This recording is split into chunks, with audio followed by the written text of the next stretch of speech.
Akala ko kung ano.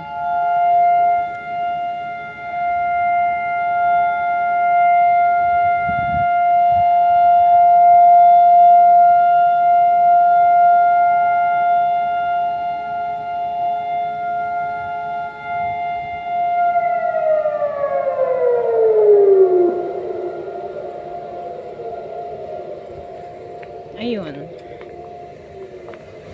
Alam nilang magsisiren. Yun ay parang paggunita Independence. Nag-i-start na mamayang gabi yung mga bata yata party dun sa stage. Pero bukas pa yun. Diba?